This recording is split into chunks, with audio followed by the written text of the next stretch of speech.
This is your ultimate stop for everything sports. The Golden State Media Concepts Sports Podcast. Should I say more? From the NFL, MLB, the NBA to MMA, it's all in here. The Golden State Media Concepts Sports Podcast. Listen now.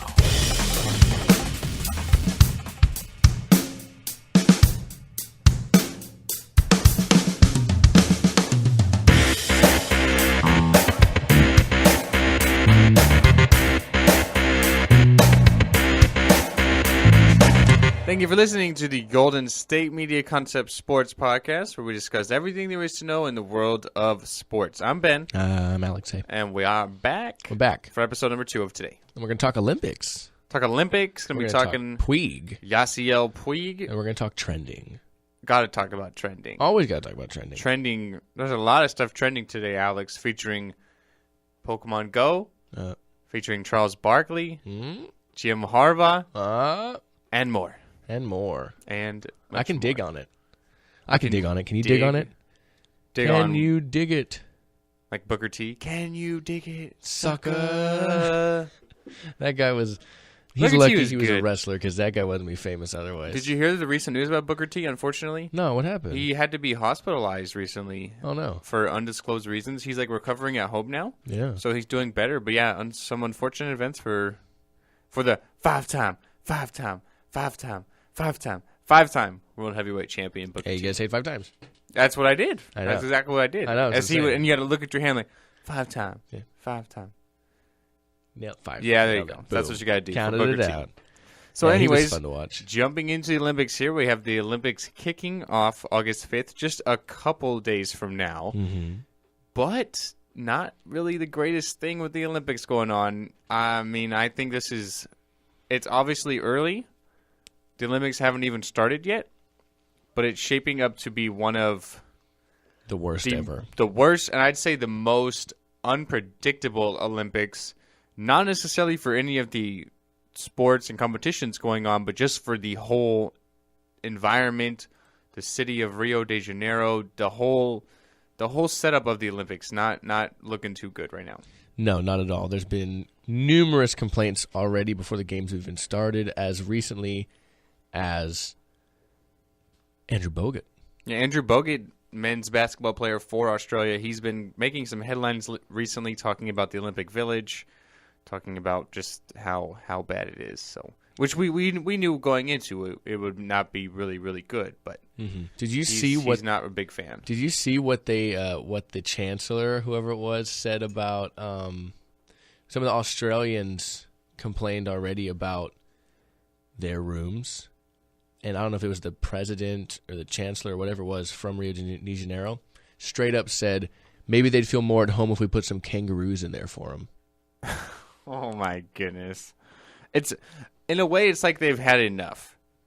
You know what I mean? Like, okay, we realize it's not great. We're trying to do everything we can to improve it. It's not great. It's horrible. We're trying to do everything we can. Like, literally, you have to deal with it. You're telling me you're going to have Andrew Bogut, a center in the NBA. 7-footer. 7-footer on a twin-size bed? Because that's what they have. I know what it looks like. It reminds me of Will Ferrell and Elf. Mm-hmm. How he's on like the little elf bed and little elf showers. And I know it's not great, but it is what it is, right? You know what I mean? There's nothing else you could possibly do now. I mean, yes and no. I mean... What's the no part? Like what's the other option? You apply to host the Olympics with it in mind that you have serviceable time to get this stuff ready. You know, they have a hashtag IOC luxury lodging. There's nothing luxury about this. My room is nicer than this. Bogut's gonna have to put these 2 beds together and sleep with them side to side, and then go. Well, that's like a king size bed. Then he's gonna have to go side to side. I'm saying these beds are not long enough for him. They're hardly wide enough. They're hardly big enough for me. I've had a twin-size bed. Yeah, I had a twin-size bed when I was still growing. Like, I slept all the way through high school in a twin-size bed at 6 foot tall. I slept through my freshman year. I'm on the cusp of like having it too big for me. Just like literally an inch or two more, and I would be screwed. Should I have a full-size bed? Yeah, and even that is I'm too long for that. A full's not bad. I want a queen. Shoot, if I could have a king to myself, I would. Cow king or king? Dude, the bigger the better. I would say probably regular king. So you want to go cow king then? Well, my parents have a cow king, and so I'm used to the size. Yeah. I would have to test them out, see, because I'm tall. You know, I'm like 6'2" you're pretty and a half. Tall. Pretty big. I mean, I met a guy yesterday who was 6'9". I thought I was tall. You need one of those customized shack beds like we talked about on the podcast a few weeks ago. The Shactress. The Shactress. Shactress mattress. But yeah, and then you have the unstable water conditions. There's now experts coming out saying that if you stick your head in the water, you're taking a chance of really, really doing some harmful things to your body. We have Zika concerns. Now we have concerns about maybe some of the sand on the beaches. And then the police are boycotting now. The police are boycotting all over the airports, all over Rio de Janeiro. So you have the military really trying to step in to keep the peace. It's just not a good. It's not good at all there. Mm-hmm. I mean, I'm surprised that they haven't really done something to change. Maybe like a possible location. I mean, I don't know. I'm surprised that the IOC, the International Olympic Committee, hasn't really done something drastic here. I'm at least happy that some of these guys are taking it lightly. The Australian basketball team, for a matter of fact, Bogut took to Twitter to vent his frustrations in a series of tongue-in-cheek tweets, though, is what was funny. He said, talking about Bogut, his teammate, I don't know his first name, but Chiller would be his last name. He plays on the team. Kitty Chiller on Tuesday. His great name, by the way. He says he's the best man to fix a shower curtain. He's exactly the right height. He said, speaking of his tweets, he says the tweets was a bit of fun. The village is what it is. We're all mucking around doing stuff. There's no harm in it. Regarding Andrew Bogut's sized bed, he says he's got a big bed with a big, nice mosquito net. He's like a princess in there. And then this is the NBA point guard Patty Mills' third Olympics. Patty Mills said, I much prefer to cuddle with my teammates. We all grew up together playing basketball, so we're a tight bunch.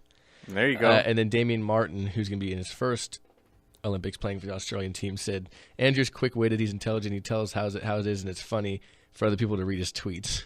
Yeah, like they're sort of doing what I just said. Like you have to seriously make the best out of it and really just go with the flow. So, because Bogut, you would imagine he's been a seasoned NBA veteran. He's earned multiple millions of dollars in his career. Had a couple of big contracts. He's not really used to things like this anymore. You know what I mean? He's used to his lucrative luxury cars, house. In this instance, beds. You say luxurious. You say lucrative? I don't know what I said. You might have. His luxurious, his lucrative. I think I said lucrative. You said lucrative, Holmes. Did I? Yeah, it was really weird. Oh, well, his luxurious. How about that? But he's not used to things like this. So I can understand sort of where he's coming from. But think about it. You're here in the Olympics. You're representing your country. You're playing for your country. There really can't be much better than that. So you kind of have to just make the best out of it and sort of go with the flow, I guess, Andrew, if you're listening. But I mean, like, for the Olympics, obviously we have the concerns here. But as far as the competitions are concerned, what are you most looking forward to? Olympic basketball. I like swimming. I like the gymnastics. I like the Olympic diving. There's a lot. So much soccer. I like to see the weightlifting every once in a while. Some of the track. Yeah. Beach volleyball is always really impressive to watch because I know I can't move in sand worth anything like they do. What else? I'm sad there's no more baseball, but what are you going to do? What about ping pong? Dude, ping pong, those guys are insane. That is incredible. Those rallies they have? Absolutely insane. That's better than some tennis players. The tennis. I don't know how they do it. I think that's mainly it. Those ones off the top of my head. I mean, the main ones that everybody likes watching, you know? I really enjoy the swimming and the track.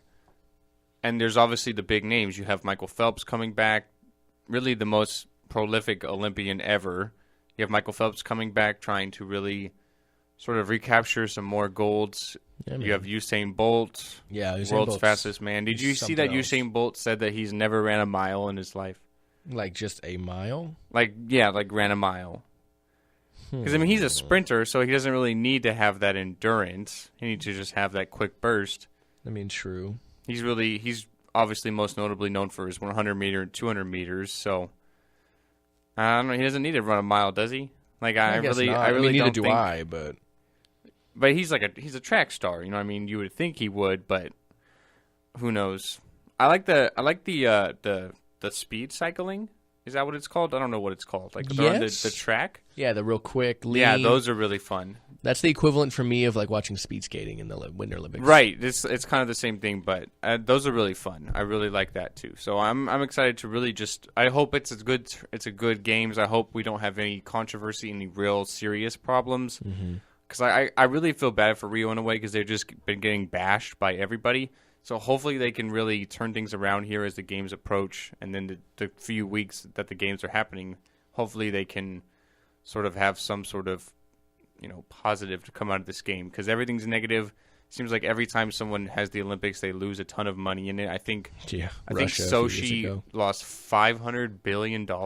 It was not good for them from the Olympics. So hopefully they can have some sort of positive coming out of the games, because everything going in is completely negative. So have to wait and see. And we'll always keep you updated as far as Olympic results, everything going on here at the GSMC Sports Podcast when they happen. I'm excited. I'm definitely excited. I love the Olympics. Definitely more so summer than the winter as well. So. Yeah, I do like the summer more than the winter. All right, well, that leads us into our first break. We're going to take it, and then we're going to come back and talk about Yasiel Puig. So don't go anywhere here at the Golden State Media Concepts Sports Podcast. Tired of searching the vast jungle of podcasts? Now listen close and hear this out. There's a podcast network that covers just about everything that you've been searching. Hey! The Golden State Media Concepts Podcast Network is here. Nothing less than a podcast bliss with endless hours of podcast coverage. From news, sports, music, fashion, cooking, entertainment, fantasy, football, and so much more. So stop lurking around and go straight out to the Golden State Media Concepts Podcast Network. Guaranteed to fill that podcast itch. Whatever it may be. Visit us at www.gsmcpodcast.com. Follow us on Facebook and Twitter, and download us on iTunes, SoundCloud, and Google Play.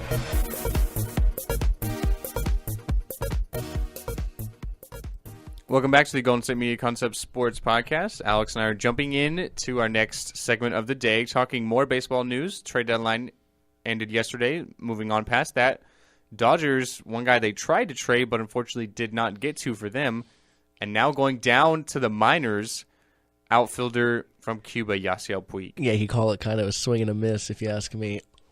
Okay, that was a good little pun there, buddy. Thanks, man. I'm all about puns. That's my Give humor. you a pat on the back there. But yeah, Puig looks like he's going down to the minors, Alex, after the Dodgers were not able to trade them. Yeah, that's and not to mention, not only were they not able to trade him, they traded for A's outfielder Josh Reddick.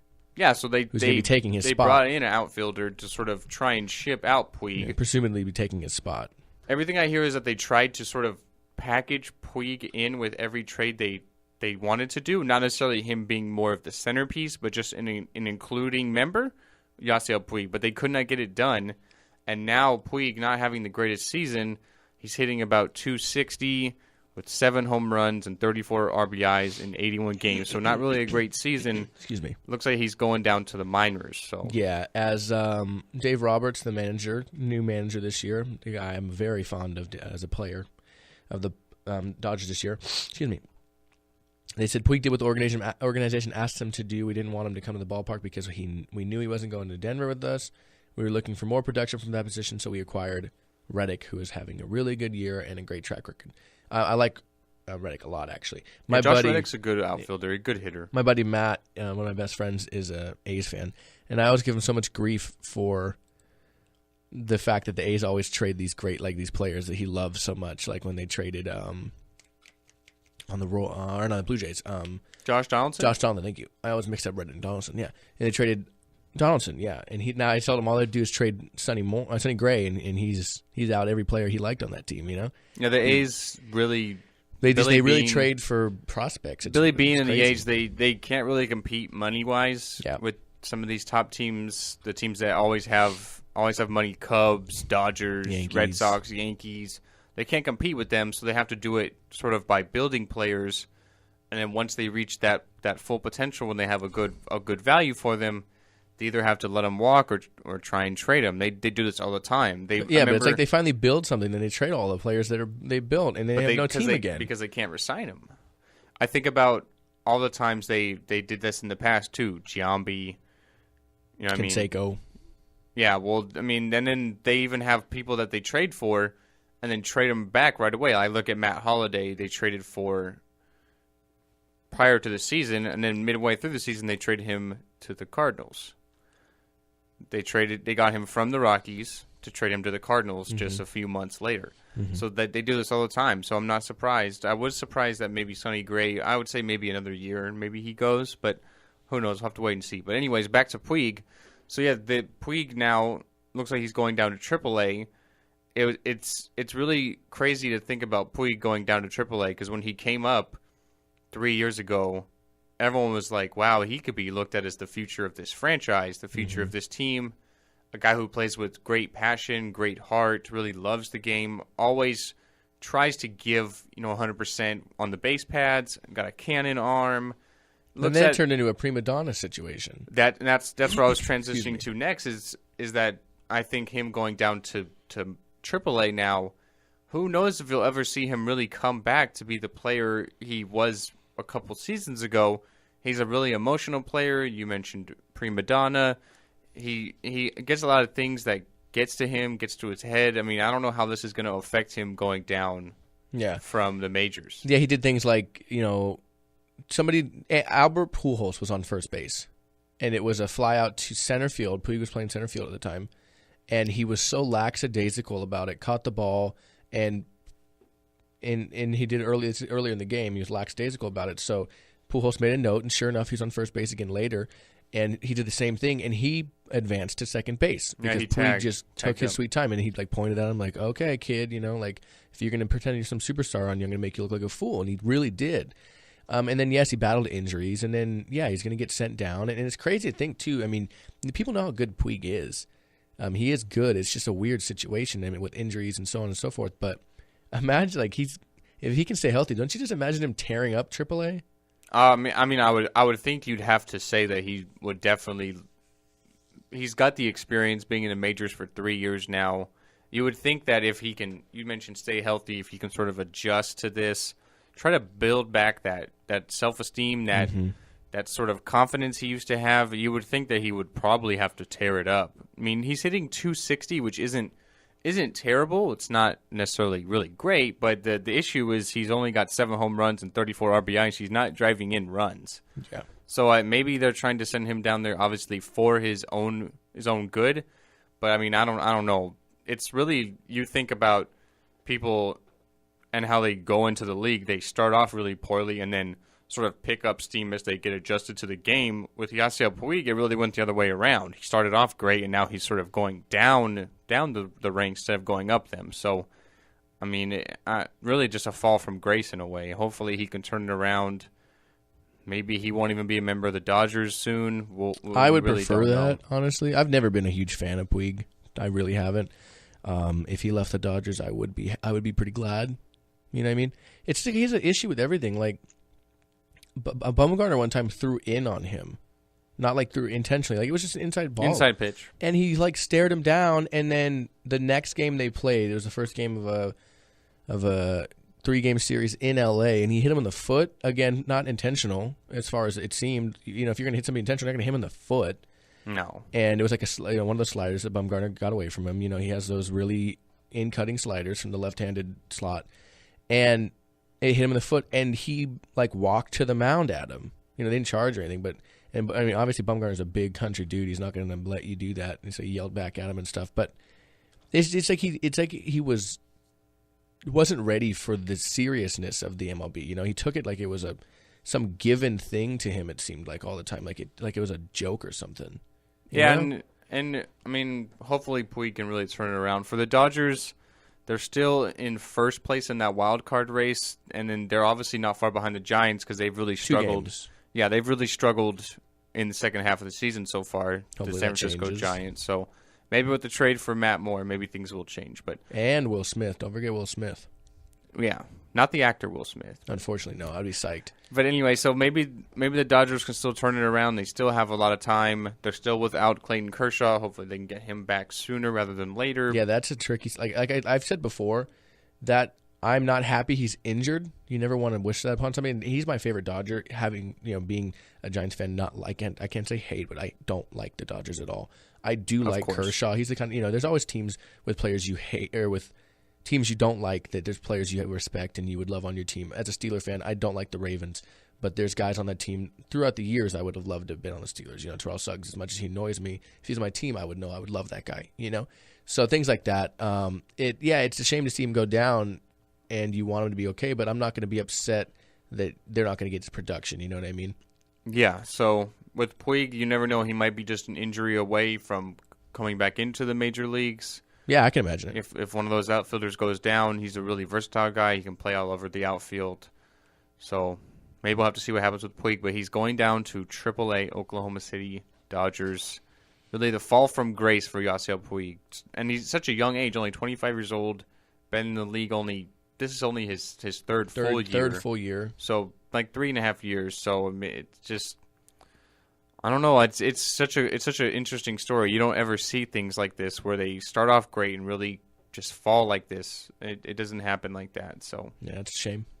It's a shame for Puig and it's a shame for Dodgers. And well, obviously they're making different moves. And in a way, I can kind of say it's good for them because they're not really saying, oh, he's a star. Like we need to keep him in. Like if you're not playing well, you're not going to be playing. They're sort of taking a stand and they're sticking to that.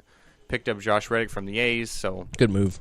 Yeah, good move. And the Dodgers, I sort of applaud them for sticking to their guns in that aspect. Because you would think, oh, he's such a great player. Like that'd be like benching, one of the greatest players in their respective sport, one of the best players on your team. That'd be like not benching him because he's not it's playing. Like benching well. Carmelo Anthony. Well, I mean, I don't know if I'd put Puig as Anthony, but I see what you're saying. Like, in terms of skill on the team, like, he's got an attitude sometimes. Like, he's such a great player, we can never shut him down. Like, the Dodgers aren't doing that. So I sort of applaud them for that. I agree with you, man. I agree with you. And we'll have to always update you on the Dodgers, still in the wild card race, still in the NL West race, and as well Puig in AAA, how he's doing. So. Yeah, I'll look into that. But we're going to take our last break, and then we're going to get into our trending topics. So don't go anywhere, guys, here at the Golden State Media Concepts Sports Podcast. Yeah. Do you want to be healthier, yet you just don't know what to do? All these shows telling you this and that, but nothing seems to work. Well, listen close. Golden State Media Concepts has got something great for you. The Health and Wellness Podcast dedicated to workout trends, healthy eating habits, diet, and everything about healthy living. Join us in our banters as we help you not just live life to the fullest, but live it to the healthiest.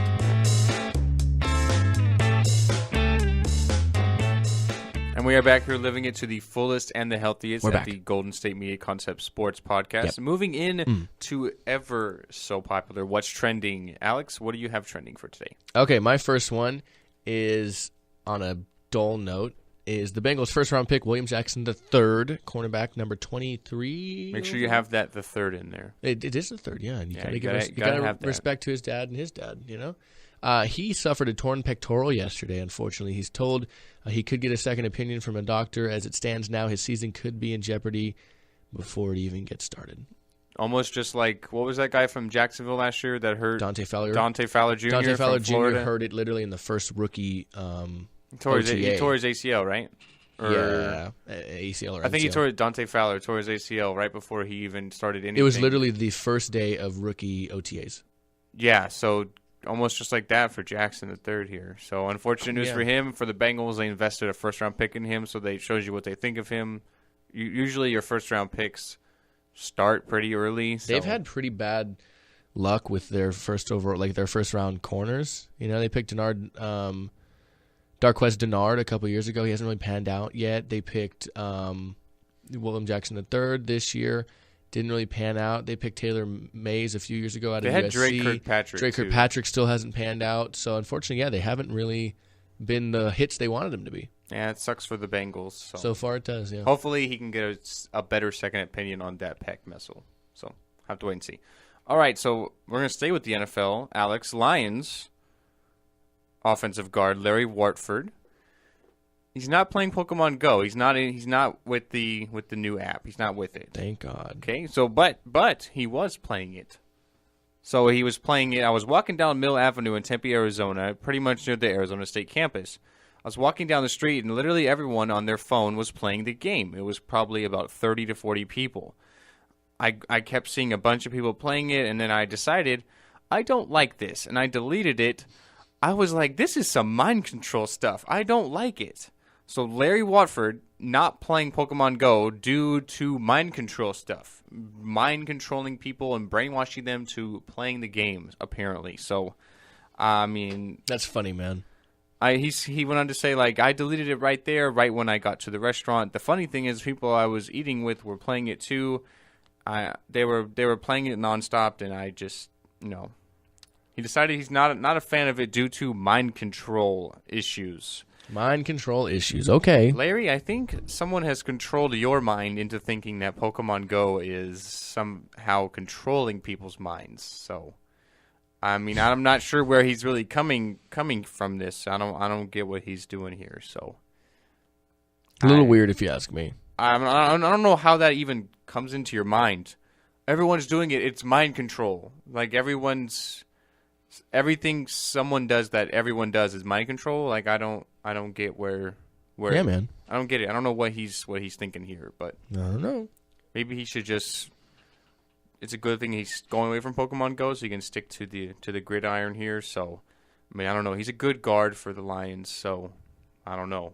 Hopefully he can put that behind him and not be controlled like the rest of us who do play Pokemon Go, apparently. So okay, I mean, yeah, if you're into that. I mean, it's pretty silly, but if that's what you think, Larry, then go right ahead at it. All right, moving on to my second one. For all those who are aware of Ichiro Suzuki, they all know how many hits he has in his career, and he is currently going for 2,999 of his major league hits today. Well, in the seventh inning between the Marlins and the Cubs, Ichiro hit a hard liner. Everybody's sitting there like, oh man, here's 2,999. Chris Bryant makes an amazing play, backhands, takes it away from him. Snag, right there. So Ichiro is still in search of his 2,999th hit. Probably won't come until tomorrow because that game is over now. Did you ever see that movie with Bernie Mac, like Mr. I think it's called Mr. 3000, where he literally retires at 3,000 hits, but then there was something that happened that he had to, that like 3 of his hits didn't count, and he comes back at like 50 years old to try and get 3 hits. I kind of compare it to this. His whole life is based off 3,000 hits. He has a restaurant. Right, and I kind of compare it to this because Ichiro has been chasing this 3,000 hit mark for the Marlins now for quite some time. Like he's like 41 years old. You've got to think this is going to be his last season. Earlier in the season, he broke the all-time hits mark between his hits in the majors and in Japan over Pete Rose, which was 4,256. Mm-hmm. So he's chasing that sort of mountaintop of 3,000 major league hits, and he just keeps getting so close. He's only 2 hits away, but then he just can't seem to get a hit. So obviously it's going to happen. There's still a few months left in the season. I'm sure the Marlins are they're obviously in the middle of a playoff hunt, so they're trying to put the best players out there.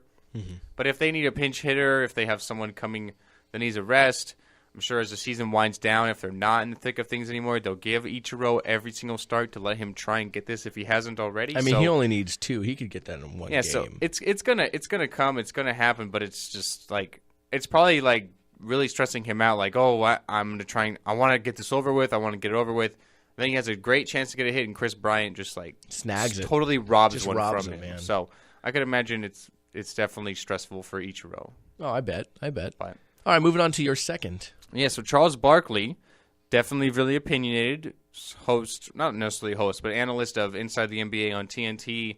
Really, really popular with that show, but he's really opinionated. He is going to be hosting a show on race. It's literally called The Race Card on TNT. It's going to be airing next year. He's going to be hosting a show about race. Basically, he wants to sort of talk about issues that go on. He had a statement here, and he went on to say, "We as Americans never discuss the issue of race in this country and how it impacts everything in our lives until something bad happens. I see this project as a way to talk about race, class, and culture differences and challenge everyone's status quo." So he's definitely opinionated, and he's now going to be hosting the Race Card, airing next year, talking about race issues, and all the above. So, thoughts? I don't know if I will watch it personally, but yeah, a lot of people here on Twitter were not really fans of the show's announcement. So, I mean, it seems like an interesting show. I mean, it's not really one that I would watch regardless who hosted it. Interesting enough, you know. Yeah. So, I mean, I don't know. He's, like I said, he's an opinionated guy. I'm sure he's going to have some sort of, I don't know if shock jock is the phrase for it, but some takes that are kind of out there, I would imagine. Mm-hmm. And I mean, he is someone who really is truly an honest person. He doesn't really make stuff up. He talks about what he believes. So I don't know. I'm guessing you're probably going to hear more storylines about this because I'm sure he's going to say some sort of off the edge remarks. Mm-hmm. I imagine compared to like everybody's standards. So I don't know. We'll have to wait and see. So we have literally next year is when it's going to air. So we still have some time. Okay. So here's my last bit of trending news, and it is about Michael Jordan. Space MJ. Jam sequels have been in rumors for a long time now, since the movie came out in 1995. 95, really? Yeah, man. Wow, it does not seem that long ago. I know. I was going to say like 98. 21 years. Excuse me. Crazy. Yeah, crazy how long. But, star of the original, people keep saying, LeBron James should do it, so on and so forth. Star of the original, Michael Jordan, was asked at his camp this week who he thought should be the star in the sequel and or reboot, and do you know who he picked? No. I'm gonna guess. Give me a guess. Okay, give me a hint. Is it current player? Current player. Current player. He's not a guard. He's part of the Hornets. No. Well, I'm talking about MJ. So apparently not. But no. He's not a guard. Nope. He did. I'm guessing he didn't say LeBron. No, he did not. Oh, man, I don't know. I'm just going to literally say the first name that came to my head, and it's a guess. Paul George. No. Okay. I like this. I haven't thought about this. MJ's choice to take over for him on the Toon Squad is Blake Griffin. Why? He didn't say? Just Blake Griffin? Let's see where the quote is. He said... Because of his dunks or something? He said he's shown a sense of humor in his Kia commercials and even starred alongside Marvin the Martian, a Looney Tunes character, in a commercial last year. But it's the apparel and shoes Griffin wears in that commercial that helps explain why Jordan might have picked him. Griffin is a Jordan brand endorser. Yeah, of course. But yeah, there is some truth to that in Blake Griffin's Kia commercials. He does have a good sense of humor in there. He's a funny guy. Obviously it is going to be LeBron for the sequel, but yeah, they're making a sequel for Space Jam. They haven't officially announced it. It's going to happen. They have a vote that says who should star in a theoretical Space Jam 2? LeBron, Blake Griffin, Kobe Bryant, Stephen Curry, or other? Well, I imagine that probably LeBron or Steph Curry would win the vote. They're probably the most popular. LeBron and then Kobe, then Blake, then Steph, then other. Okay, so Steph's really last in that poll then. Nobody wants to see him in that movie. That'd be a joke. I wouldn't want to see Steph Curry in there either, but I don't know. We'll have to wait and see. It's going to be LeBron, dude. I'm not going to watch happen. it, so. It's going to happen. You got to watch Space Jam 2. No. That movie was so like impactful to our childhood. Nope, not watching it. Well, I don't know what you're going to be missing out on, but one thing I don't know if you did miss out on is, did you see the world's first skydiver plummet 25,000 feet over the weekend without a parachute? Right into a 30-meter net. Did you see that? Did you see the video? I haven't watched the video yet. It's about a 2-minute video. You can watch it on really anywhere videos are found. I don't know what he was thinking of this. So it's Luke Aikens. This was in California's desert landscape of Simi Valley. Without a parachute, he lands squarely in a 100 by 100 foot 2-tiered net. I watched the video. He did everything right. He said that he's been practicing this many times with the safety of a parachute and pulling it at the last possible second, landing in this. I mean, I don't know. I would never do this. Like, this is like the world's first, and he's talking about how it's inspiring, and he's going to be hopefully setting a new trend to sort of push like the human limits of things like that, and do more stuff like this. I mean, I don't know. Like, he also worked with Felix Baumgartner, who's the Austrian skydiver who set the world record for the highest jump in 2012, falling from 128,000 feet on the edge of space. You saw that for Red Bull jump. Yeah, so this guy Aikens also works for or is endorsed by Red Bull, I should say. So, I mean, just thinking about doing that just scares the crap out of me. Yeah, so no thanks. No thanks. But yeah, like, kudos to him. Everything worked out well, and he's obviously getting the headlines now. So it takes a lot of guts to do something like this. So, I mean, kudos to him. But I would never want to do anything like this at all. No. But do you have one more? No, this was it. Okay. But yeah, so that's what I was ending with. I like it. But yeah, I mean, 25,000 feet without a parachute—that's so scary just to even think about. Yeah, I'm good. I don't need to take part in that. I've never even gone skydiving, period, even with a parachute, let alone without it.